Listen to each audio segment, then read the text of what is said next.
She called 911, screaming that I'd locked the whole neighborhood out.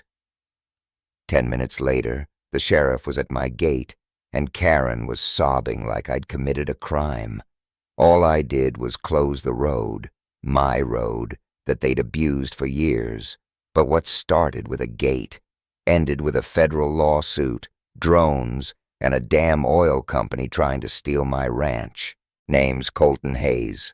Ex-military, single dad, and owner of a 160-acre spread in Westfield County.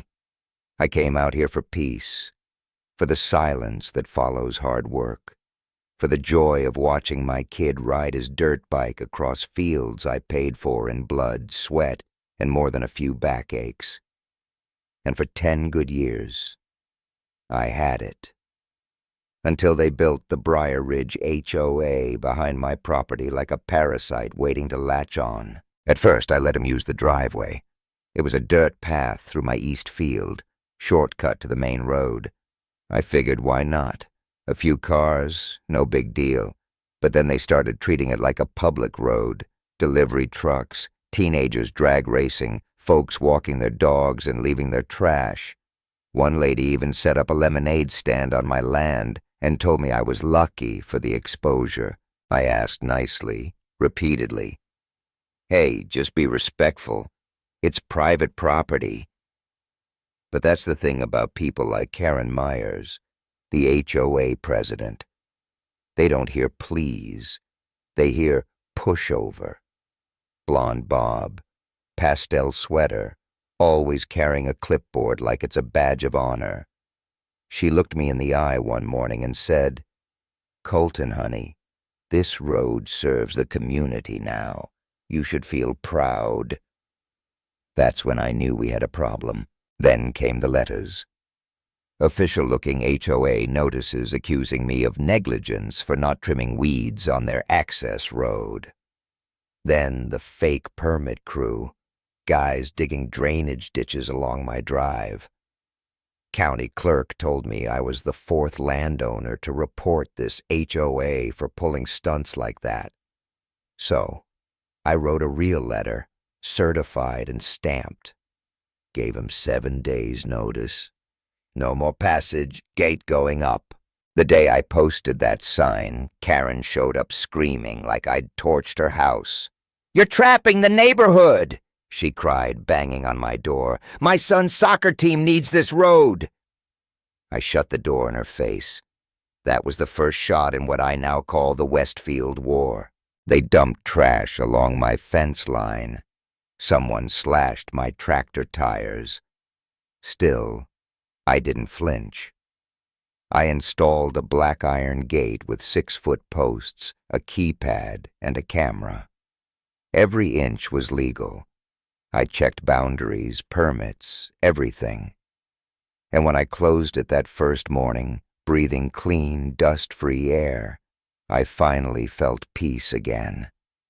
Until Karen ran into it with her BMW and called 911. I stood there, coffee in hand, as Deputy Morales pulled up. Karen was crying, telling him I threatened her. I'd said exactly 5 words that morning. "Gates closed. Take the highway." Deputy took one look at my paperwork and said, "Ma'am, he's within his rights." That should have ended it, but it didn't. 2 days later, Ethan's school called. My son. They'd gotten a report that he was riding unsupervised near children. They had to investigate. I knew damn well who called. Karen was on the school board.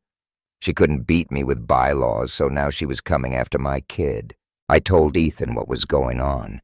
He looked at me, serious as I've ever seen him, and said, "So we fight smart, right?" I nodded.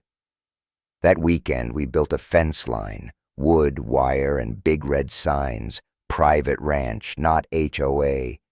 And just when I thought we were ahead of the storm, I heard it. A buzzing above the barn. A drone, filming us. I swatted it down with Ethan's bat. Satisfying crunch.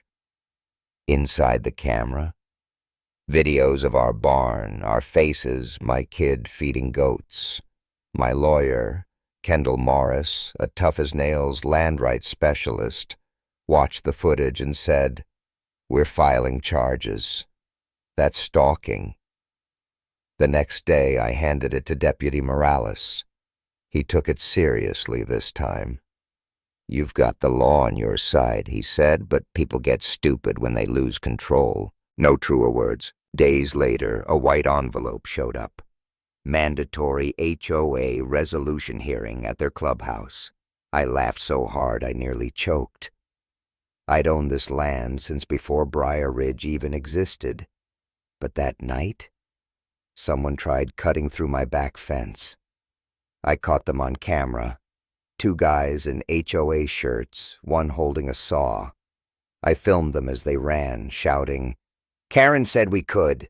That's when I knew this wasn't just Karen anymore. This was the whole HOA trying to take me down. Kendall filed an injunction the next morning, but the hits kept coming. I got another drone. This one dropped a thumb drive. I didn't plug it in. Took it straight to the sheriff. Turns out it was ransomware, a cyber attack. That wasn't HOA drama. That was federal crime. Then came the bombshell.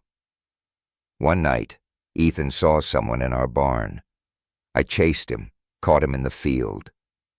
Brent, the HOA's IT contractor, said he was paid to map our water tables. Why? Because I was sitting on untapped mineral rights. Oil, gas, millions. The whole HOA thing, just leverage. Pressure me into selling. Karen was the front. The real player was Crescent Ridge Energy. I called Kendall. "We're filing a federal case." 2 days later, Karen tried one last stunt, claimed my fence shocked her teenage son, said he was electrocuted retrieving a ball. I pulled the surveillance. The kid tripped on a goat feeder and fell into hay. Cops saw the footage. Karen nearly got arrested for filing a false report. After that, the house of cards fell fast. Neighbors turned on her. Turns out Karen had faked signatures, embezzled dues, bullied dozens into silence. HOA VP Greg Palmer took over and got caught on tape at a meeting saying, "Make the land unlivable. Noise complaints, county code violations. We wear him down." We leaked the audio to local press. Headlines hit hard. Veteran rancher targeted by HOA over oil rights. Public outcry was immediate. Protesters showed up with signs. Former HOA members flipped. Brent turned whistleblower. Crescent Ridge tried to buy me out, offered $1.5 million. I threw the letter into my fire pit. Then came the win. County granted my driveway protected private road status, forever off limits to public or HOA interference. Greg was fined over $80,000. Karen disappeared. Some say she moved out of state. I don't care. What I care about is the morning I saw Ethan giving his class a tour of the ranch, explaining how our motion alarms worked, showing them the goats. That's when I realized something.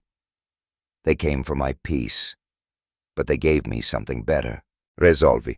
So, what would you do if they came for your land?